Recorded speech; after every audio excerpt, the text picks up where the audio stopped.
Hello and welcome to the fourth lecture on electrochemistry. And today's topic is Faraday's second law of electrolysis. Faraday's second law of electrolysis involves the term equivalent mass or equivalent weight.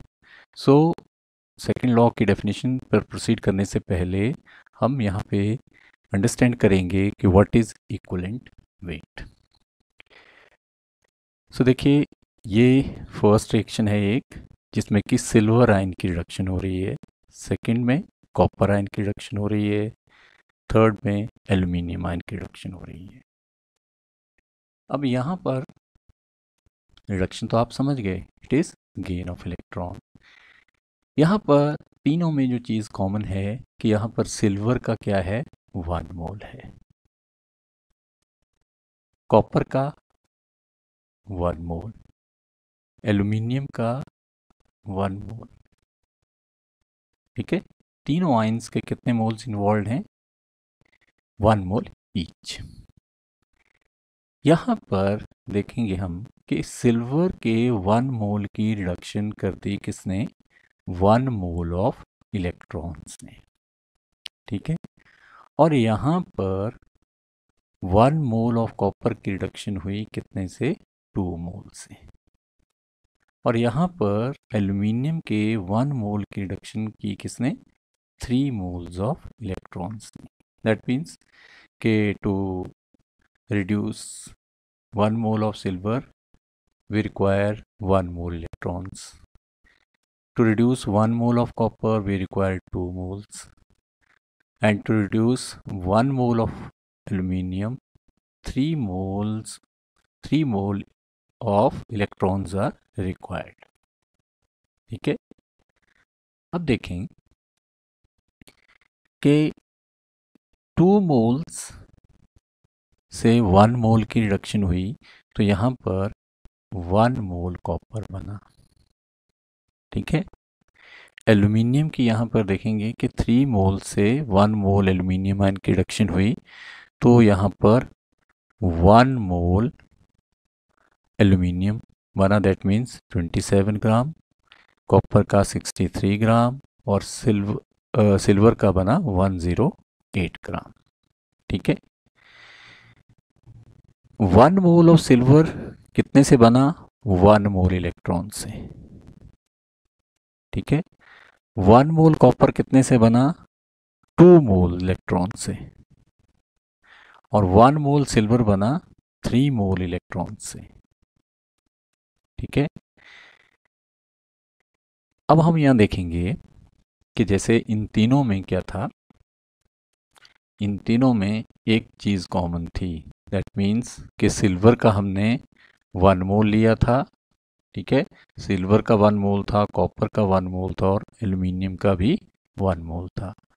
अब हम क्या करेंगे कि अगर silver का जैसे हमने 1 मोल लिया है इलेक्ट्रॉन्स का, कॉपर का 1 मोल लेंगे तो कितना डिपॉजिट होगा, कॉपर का हाफ मोल डिपॉजिट होगा। कि कॉपर के केस में हम इलेक्ट्रॉन्स का कितना लेंगे, 1 मोल लेंगे, तो कॉपर कितना डिपॉजिट होगा, फिर 63 ग्राम डिपॉजिट नहीं होगा, कितना होगा, 63.2।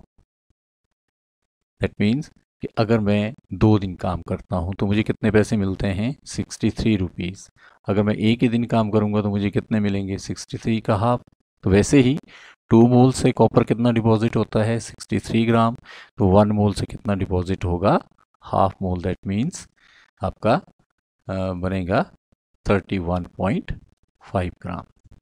वैसे ही कि 3 मोल्स इलेक्ट्रॉन से कितना डिपॉजिट होता है, 27 ग्राम। डन। तो 1 मोल इलेक्ट्रॉन से एल्यूमिनियम कितना डिपॉजिट होगा, 27/3, 9 ग्राम। ठीक है, तो यहाँ पर आप ध्यान देंगे कि 1 मोल इलेक्ट्रॉन से जो अमाउंट डिपॉजिट हुआ, सिल्वर का कितना हुआ, 108, कॉपर का कितना हुआ 1 मोल से, 31.5, और एल्यूमिनियम का कितना डिपॉजिट हुआ, 9 ग्राम। सो 1 मोल इलेक्ट्रॉन से किसी भी सब्सटेंस का जो अमाउंट डिपॉजिट होता है उसको बोलते हैं इक्विवेलेंट वेट। ठीक है, तो सिल्वर का इक्विवेलेंट वेट कितना है 108, कॉपर का कितना है 31.5, ठीक है, और एल्यूमिनियम का इक्विवेलेंट वेट कितना हुआ 9 ग्राम। सो इक्विवेलेंट वेट की डेफिनेशन क्या होगी, the amount deposited bye 1 mole of electrons is called equivalent weight. ठीक है, अब यहाँ पे आपको पता है, देखिए कि electrons they are negatively charged और एक इलेक्ट्रॉन के ऊपर चार्ज होता है 1.6 इंटू 10⁻⁹ कूलम। ठीक है, तो 1 मोल इलेक्ट्रॉन्स के ऊपर जो चार्ज होता है that is 1.6 into 10⁻⁹ into multiplied by this Avogadro number. So approximately ये मल्टीप्लाई करके हमारे आ गया 96,500 कूलम, और इस क्वांटिटी को हम बोल देते हैं 1 फैराडे। ठीक है, 1 फैराडे कितने इलेक्ट्रॉन्स के ऊपर चार्ज है, 1 मोल के ऊपर चार्ज है, 1 मोल इलेक्ट्रॉन्स के ऊपर चार्ज है। 1 मोल इलेक्ट्रॉन से कितना अमाउंट डिपॉजिट होता है, that is called equivalent weight. That means कि 1 फैराडे से कितना अमाउंट डिपॉजिट होता है, इक्विवेलेंट वेट के बराबर किसी भी सब्सटेंस का। ठीक है, तो अब यहाँ पे थर्ड पॉइंट में देख लीजिए कि अगर Q कूलम से कितना अमाउंट डिपॉजिट हुआ, W ग्राम। ठीक है, यूनिटरी मेथड है, इकाई का नियम जिसको हम बोलते हैं हिंदी में। तो 1 कूलम से कितना होगा, W/Q। तो 96,500 कूलम, दैट मीन्स 1 फैराडे से कितना अमाउंट डिपॉजिट होगा, W/Q इंटू 96,500। ये अमाउंट कितने से डिपॉजिट हुआ, 1 फैराडे से, मीन्स 1 मोल ऑफ इलेक्ट्रॉन से। तो इस अमाउंट को हम क्या बोल देंगे, equivalent weight. So this is concept of equivalent weight. इसको हम सिंपली ऐसा भी बोल सकते हैं, अमाउंट ऑफ सब्सटेंस इन्वॉल्व्ड पर इलेक्ट्रॉन चेंज। ठीक है, अब आते हैं हम Faraday's second law of electrolysis के ऊपर।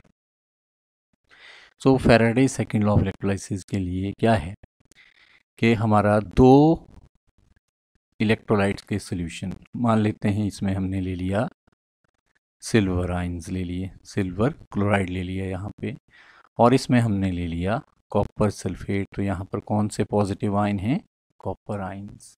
ठीक है, अभी हम ऊपर पढ़ के आए कि सिल्वर का इक्विवेलेंट मास कितना है, इसका सिल्वर का इक्विवेलेंट वेट कितना है,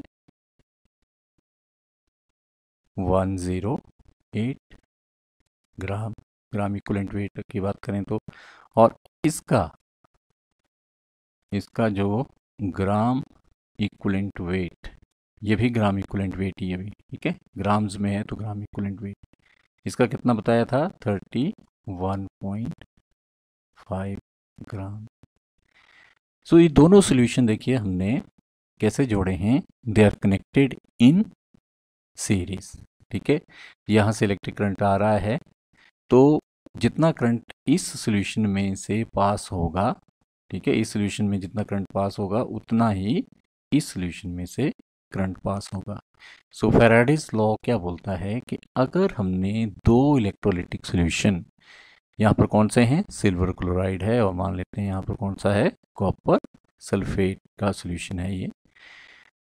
अगर इस तरह से सॉल्यूशन कनेक्टेड हैं, 2 डिफरेंट सॉल्यूशन कनेक्टेड हैं in series, then same quantity of electricity is pass from these solutions. अगर इन दोनों में से हम क्या करते हैं, same quantity of electricity pass करते हैं, देन ये लॉ क्या बोलता है कि यहाँ पर कैथोड के ऊपर कौन सा डिपॉजिट होगा, सिल्वर, और यहाँ पर कौन सा डिपॉजिट होगा, कॉपर डिपॉजिट होगा। ठीक है, यहाँ पर तो ये लॉ क्या कहता है, दिस लॉ सेज कि सिल्वर का अमाउंट ज़्यादा डिपॉजिट होगा एज कंपेयर टू कॉपर। ठीक है, क्यों, क्योंकि सिल्वर का जो इक्विवेलेंट वेट है वो कितना है, 108। ठीक है, और कॉपर का कितना है 31.5 है। सो अमाउंट डिपॉजिटेड जो होगा that is proportional to the equivalent weight. ठीक है, जितना ज़्यादा इक्विवेलेंट वेट होगा उतना ज़्यादा अमाउंट डिपॉजिट होगा। तो इन दोनों में से सिल्वर का ज़्यादा है तो सिल्वर का अमाउंट ज़्यादा डिपॉजिट होगा और कॉपर का इसके मुकाबले में कम होगा। ठीक है, तो इस स्टेटमेंट को हम रीड आउट करेंगे पहले। सो दिस लॉ सेज कि when same quantity of electricity is passed through two different solutions, दो different solution हैं, कौन सा लिए हमने, सिल्वर क्लोराइड और copper sulphate, then the amount of substances deposited at the electrodes are directly proportional to their equivalent weights। ठीक है, तो मास ऑफ सिल्वर डिपॉजिटेड किसके प्रोपोर्शनल होगा, मास ऑफ प्रोपोर्शनल होगा इक्विवेलेंट वेट ऑफ सिल्वर, और mass of copper deposited is proportional to equivalent weight of copper. ठीक है, so ये ऊपर वाला न्यूमरेटर जो है it is proportional to this, और जो डिनोमिनेटर है ये proportional to this. That means कि mass of copper deposited is directly proportional to its equivalent weight, और mass of silver deposited is directly proportional to equivalent weight of silver. तो जब हमने इन दोनों प्रोपोर्शनैलिटीज़ को डिवाइड कर दिया तो हमारे पास ये इक्वेशन बन गई। ठीक है, so mass of silver deposited divided by mass of copper deposited is equal to equivalent weight of silver divided by equivalent weight of copper. ठीक है, जिसका मास इक्विवेलेंट मास ज़्यादा होगा, इक्विवेलेंट वेट जिसका ज़्यादा होगा, उस आयन का ज़्यादा अमाउंट जो है वो रिड्यूस होगा। This is about second law of electrolysis. एक दो कंडीशंस हैं कि सॉल्यूशंस में से, यहाँ पे देखेंगे, इस सॉल्यूशन में से जो है यहाँ पर सेम क्वांटिटी ऑफ इलेक्ट्रिसिटी, दोनों में से क्या होगा, सेम क्वांटिटी ऑफ चार्ज या इलेक्ट्रिसिटी पास होगा। ठीक है, नंबर वन, और नंबर टू जो सॉल्यूशन है they should be connected in series में होंगे तभी इनमें से सेम क्वांटिटी ऑफ इलेक्ट्रिसिटी जो है वो पास होगी। तो उनके जो अमाउंट ऑफ सब्सटेंसेस जो होंगे वो किसके प्रोपोर्शनल होंगे, डिपॉजिटेड जो होंगे they will be proportional to their respective equivalent weights. तो आज के लेक्चर में इतना ही। आई होप कि आपको ये लेक्चर पसंद आया होगा। So do like and share it. Thank you and have a nice day.